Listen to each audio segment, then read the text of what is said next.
ಭೂಗರ್ಭಕ್ಕೆ ಕೈ ಹಾಕಬೇಡಿ, ಜೆಸಿಬಿ ಮಾಲೀಕರಿಗೆ ಶಾಸಕರ ತಾಕೀತು. ಕೆರೆ ಅಭಿವೃದ್ಧಿ ಸಮಿತಿ ಸ್ಥಾಪಿಸಿಕೊಂಡು ಸಮಸ್ಯೆ ಬಗೆಹರಿಸಿಕೊಳ್ಳಿ.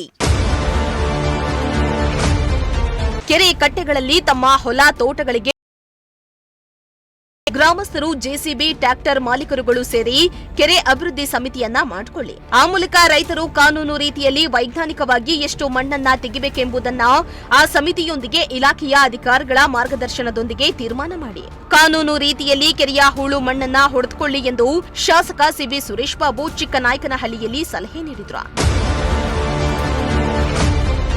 ಇನ್ನು ಪಟ್ಟಣದ ತಾಲೂಕು ಆಡಳಿತ ಸೌಧದ ಸಭಾಂಗಣದಲ್ಲಿ ತಾಲೂಕಿನ ಕೆರೆಗಳಲ್ಲಿ ಅಕ್ರಮ ಮಣ್ಣು ಮತ್ತು ಮರಳು ತೆಗೆತಾ ಇರುವ ಬಗ್ಗೆ ನಡೆದ ಸಭೆಯಲ್ಲಿ ಮಾತನಾಡಿದ ಅವರು, ತಾಲೂಕಿನಲ್ಲಿರುವ 38 ಕೆರೆಗಳಿಗೂ ಆಯಾ ಕೆರೆಗಳ ಗ್ರಾಮದ ಹಾಗೂ ಸುತ್ತಮುತ್ತರ ರೈತರ ಮುಖಂಡರುಗಳು ಸೇರಿ ಕೆರೆ ಅಭಿವೃದ್ಧಿ ಸಮಿತಿಯನ್ನ ರಚನೆ ಮಾಡಿಕೊಳ್ಳಿ. ರೈತರ ಹೊಲ ತೋಟಗಳಿಗೆ ಅಗತ್ಯವಿರುವಂತಹ ಮಣ್ಣನ್ನ ಹೊಡೆದುಕೊಳ್ಳಲು ನಿಮ್ಮಲ್ಲೇ ತೀರ್ಮಾನ ಮಾಡಿಕೊಳ್ಳಿ. ಕಾನೂನು ರೀತಿಯ ಮಾನದಂಡಗಳನ್ನ ಇಟ್ಕೊಂಡು ಮಣ್ಣನ್ನ ತೆಗಿರಿ. ಸಣ್ಣ ನೀರಾವರಿ ಇಲಾಖೆಯವರು, ಸ್ಥಳೀಯ ಗ್ರಾಮ ಪಂಚಾಯಿತಿ ಅಧಿಕಾರಿಗಳು ಸ್ಥಳೀಯರನ್ನ ಸೇರಿಸಿ ಸಮಿತಿ ಮಾಡುವ ಮೂಲಕ ಈ ಮಣ್ಣಿನ ಸಮಸ್ಯೆಗೆ ಪರಿಹಾರ ಕಂಡುಕೊಳ್ಳಿ ಎಂದಿದ್ದಾರೆ. ಅದನ್ನ ಯಾರು ಮೀರಲ್ಲ, ಎಲ್ಲರೂ ಸೇರ್ಕೊಂಡಿರ್ತೀರ, ನಿಮ್ದೇ ಒಂದು ನಿಯಮ ಆಗಿ ಅದು ಸೂಕ್ತ ಅಂತ ನನ್ನ ಭಾವನೆ. ನಮ್ದು ಅನ್ನೋದು ಯಾವಾಗ ನಮಗೆ ಬರ್ತದೋ ಅವಾಗ ಅದ್ರ ರಕ್ಷಣೆನೂ ಆಗುತ್ತೆ, ರೈತರ ಹಿತನೂ ಕೂಡ ಕಾಪಾಡ್ಲಿಕ್ಕೆ ಸಾಧ್ಯ ಆಗುತ್ತೆ. ಅದಕ್ಕೆ ನಾನು ಯೋಚನೆ ಮಾಡಿ ಚಿತ್ತೈಗೆ ಇಮಿಡಿಯೇಟ್ ನೀನೊಂದು ಸಮಿತಿ ಮಾಡ್ಸೋಕ್ಕೆ ಮುಂದಾಗುಂಟು. ಅಲ್ಲಿ ಗ್ರಾಮ ಸಭೆ ಟಾಮ್ ಹಾಕ್ಸಿ ಸರ್, ಯಾವತ್ತಾದ್ರು ನಾಳೆ ನಾಡಿದ್ರಲ್ಲಿ ಹಾಕ್ಸಿ, ಅಲ್ಲಿ PDOನು ಕರ್ಕೊಳ್ಳಿ, RIನು BAನು ಕರ್ಕೊಂಡು ಒಂದು ಟಾಮ್ ಹಾಕ್ಸಿ, ಅಲ್ಲಿ ಕೆರೆ ಅಭಿವೃದ್ಧಿ ಸಮಿತಿ ಇವ್ರನ್ನು, ಕೃಷಿಯವ್ರನ್ನು ಕರ್ಕೊಳ್ಳಿ. ಎಲ್ಲ ಇದು ಬರೀ ಕೆರೆ ಅಭಿವೃದ್ಧಿ ಒಂದಕ್ಕೆ ಆಗಬೇಡ, ಕೃಷಿ ಇಲಾಖೆಗಳದ್ದು ಸಂಬಂಧಪಟ್ಟಲಿ, ಕೃಷಿ ಇಲಾಖೆ, ತೋಟಗಾರಿಕೆ ಏನಕ್ಕಾರು ಬೇಕಾದರೂ ಕೂಡ ಎಲ್ಲ ಸವಲತ್ತು ಅದೊಂದು ಸಮಿತಿ ಆ ಭಾಗದ ರೈತರ ಹಿತ ಕಾಪಾಡೋ ರೀತಿಯಲ್ಲಿ ಕೆರೆ ಜಮೀನುಗಳು ಎಲ್ಲದನ್ನು ಕಾಪಾಡೋಕ್ಕಾಗಿ ಈ ಥರ. ಇನ್ನು ತಹಸೀಲ್ದಾರ್ ಮಮತಾ ಎಂ ಮಾತನಾಡಿ, ಕೆರೆಯ ಮಣ್ಣನ್ನ ಹೊಲ ತೋಟಗಳಿಗೆ ಕಾನೂನು ರೀತಿಯಲ್ಲಿ ನೀವು ಸಂಬಂಧಪಟ್ಟ ಇಲಾಖೆಯು ತಿಳಿಸಿದಂತೆ ಮಣ್ಣನ್ನ ತೆಗೆಯಲು ರೈತರಿಗೆ ಅವಕಾಶವಿದ್ದು, ಅದು ಸಹ ನಿಮ್ಮ ಸಮಿತಿಯನ್ನ ರಚನೆ ಮಾಡಿಕೊಂಡು ಅಲ್ಲಿ ತೀರ್ಮಾನ ಮಾಡಿ. ಅದನ್ನ ಹೊರತುಪಡಿಸಿ ಗೋಮಾಳ, ಖರಾಬು ಜಾಗದಲ್ಲಿ ಯಾವುದೇ ಕಾರಣಕ್ಕೂ ಮಣ್ಣನ್ನ ತೆಗೆಯಲು ಅವಕಾಶವಿಲ್ಲ ಎಂದಿದ್ದಾರೆ. ಒಂದು ಕೆರೆ ಇರುತ್ತೆ, ಅದಕ್ಕೆ ಅಂತ ಅಚ್ಚುಕಟ್ಟು ಪ್ರದೇಶ ಅಂತಾನೆ ನಾವು ತಗೊಂಡಾಗ, ನಾವು ನೀರಾವರಿ ಇಲಾಖೆಯವರು ಅಥವಾ ಅಗ್ರಿಕಲ್ಚರ್ ಅವರು, ಹಾರ್ಟಿಕಲ್ಚರ್ ಅಚ್ಚುಕಟ್ಟು ಪ್ರದೇಶ ಅಂತ ತಗೋತಾರೆ. ಎಷ್ಟು ತಗೋತಾರೆ? ಇಷ್ಟು ಎಕರೆ ಅಂತ ತಗೊಂಡಾಗ ಎಷ್ಟೊಂದು ಗ್ರಾಮಗಳು ಸೇರ್ಕೊಳ್ಳುತ್ತೆ. ಆ ಒಂದು ಕೆರೆಗೆ ಅಚ್ಚುಕಟ್ಟು ಪ್ರದೇಶ ಅಂತ ತಗೊಂಡಾಗ ಗ್ರಾಮಗಳು ಸೇರ್ಕೊಳ್ಳುತ್ತೆ. ಈಗ ಪಕ್ಕದಲ್ಲಿ ಯಾವುದೋ ಒಂದು ಕೆರೆ ಇರುತ್ತೆ, ನವಿಲೆ ಕೆರೆ, ನವಿಲೆ ಗ್ರಾಮದವ್ರು ಮಾತ್ರ ಬಳಕೆ ಮಾಡ್ಕೋಬೇಕು, ಬೇರೆಯವರು ಅನ್ನೋದು ಅದನ್ನ ತಾವು ಎಲ್ಲ ರೈತರ ಮನಸ್ಥಿತಿಯಿಂದ ತೆಗೆದಾಕ್ಬೇಕಾಗುತ್ತೆ. ಎಲ್ಲಾ ಗ್ರಾಮಗಳಲ್ಲೂ ಕೆರೆ ಇರ್ಬೇಕಾಗಿತ್ತು. ಇದ್ದಿದ್ರೆ ನಾವು ಅದೇ ನಿಮ್ ಕೆರೆಯಲ್ಲಿದೆ, ನಿಮ್ ಕೆರೆಯಲ್ಲಿ ಯಾಕಪ್ಪ ಮಣ್ಣು ತಗೋತಿಲ್ಲ, ನಮ್ ಕೆರೆಗೆ ಯಾಕೆ ಬರ್ತಾ ಇದೆ ಅಂತ ನಾವು ಪ್ರಶ್ನೆ ಮಾಡ್ಬೋದು.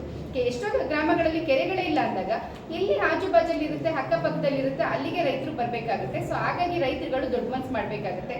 ನಮ್ಮೂರು ಅಂತಂದಾಗ ಬರೀ ಮೇಲ್ನಳ್ಳಿ, ನವಿಲೆ ಅಂತ ಬರಬಾರ್ದು. ನಮ್ಮೂರು ಅಂದ್ರೆ ಚಿಕ್ಕನಾಯ್ಕಳಿ. ಸೊ ಚಿಕ್ಕನಾಯ್ಕಳಿ ಎಷ್ಟು ಗ್ರಾಮ ಇದೆ, ಎಷ್ಟು ಹೋಬಳಿ ಇದೆ, ಅದು ನಮ್ಮೂರು ಅಂತ ನಾವು ಅನ್ಕೋಬೇಕಾಗುತ್ತೆ.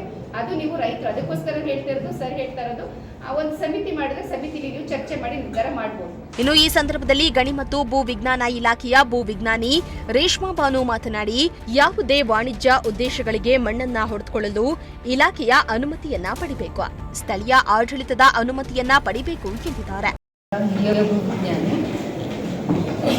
ಸಾಕಷ್ಟು ಮೇಡಮ್ ಹೇಳಿದ ಪ್ರಕಾರ ನಮಗೂ ತುಂಬ ಕಂಪ್ಲೇಂಟ್ಸ್ ಬರ್ತಾ ಇರುತ್ತೆ. ಇವತ್ತಿಲ್ಲ, ನಾನು ಬಂದಾಗಿಂದ 3 ವರ್ಷದಿಂದ ಮಣ್ಣು ಬಗ್ಗೆ ತುಂಬ ಇದಾಗಿದೆ, ಕ್ರಮ ತಗೊಂಡಿದ್ದೀವಿ, ಕೇಸ್ ಮಾಡಿದ್ದೀವಿ. ಉದ್ದೇಶ ಏನು, ನಾವು ತೊಂದರೆ ಕೊಡಬೇಕು ಅಂತಲ್ಲ, ನಿಮಗೆ ಮಾಹಿತಿ ಈಗ ಸಾಹೇಬರು ಇನಿಷಿಯೇಷನ್ ತೊಗೊಂಡು ಮಾಡ್ತಾ ಇರೋದು ಒಳ್ಳೆಯದು. ಈ ಥರ ಎಲ್ಲ ತಾಲೂಕಿನಲ್ಲಿ ಮಾಡಿದರೆ ಒಳ್ಳೇದಾಗುತ್ತೆ. ಯಾಕಂದರೆ ಮಾಹಿತಿ ಗೊತ್ತಿರಲ್ಲ, ಆಗ್ತಾ ಇದೆ ಅಂತಲೂ ಗೊತ್ತಿದೆ ಮಾಹಿತಿ. ಅದರಿಂದ ನಾವು ಇದ್ರ ಬಗ್ಗೆ ನಿಮಗೆ ಈ ಮಾಹಿತಿ ಕೊಡ್ತಾ ಇದ್ದೀವಿ. ನಮ್ಮ KMMCR ರೂಲ್ಸ್ನಲ್ಲಿ 3AA ಅಂತ, ಅಂದರೆ ಮಣ್ಣು ತೆಗಿಯೋಕ್ಕೆ ನಿಮ್ಮ ಜಮೀನುಗಳಿಗೆ ಅಥವಾ ಇಟ್ಟಿಗೆ ಫ್ಯಾಕ್ಟ್ರಿಗೆ ಮತ್ತು ರೋಡ್ ವರ್ಕ್ಸ್ಗೆ ಅದು ಕಮರ್ಷಿಯಲ್ ಆಗುತ್ತೆ. ಇಟ್ಟಿಗೆ ಫ್ಯಾಕ್ಟ್ರಿ ಮತ್ತು ರೋಡ್ ವರ್ಕ್ ಮತ್ತು ಬೇರೆ ಇದಕ್ಕೆ ಸೇಲ್ ಮಾಡಿದಾಗ ಅದು ಕಮರ್ಷಿಯಲ್ ಆಗುತ್ತೆ. ಆದರೆ ಜಮೀನಿಗೆ ತಗೊಳ್ಳುವಾಗ ಯಾವ್ಯಾವ ಥರ ಇದರಲ್ಲಿ ಎಕ್ಸಂಪ್ಷನ್ ಕೊಟ್ಟಿದ್ದಾರೆ ಸರ್ಕಾರದಿಂದ KMMCR ಇದರಲ್ಲಿ, ಅದ್ರ ಬಗ್ಗೆ ನಾನು ಒಂಚೂರು ನಿಮಗೆ ಹೈಲೈಟ್ ಮಾಡ್ತೀನಿ. ಈ ವೇಳೆ ರೈತ ಮುಖಂಡರಾದ ರಾಮಚಂದ್ರಯ್ಯ, ರಮೇಶ್, ಮಧು, ಷಡಾಕ್ಷರಿ, ನಾಗೇಶ್ ಸೇರಿದಂತೆ ಮತ್ತಿತರರು ಹಾಜರಿದ್ದರು. ಚಂದ್ರಶೇಖರ್, ಪ್ರಜಾಶಕ್ತಿ ಟಿವಿ, ಚಿಕ್ಕನಾಯಕನಹಳ್ಳಿ.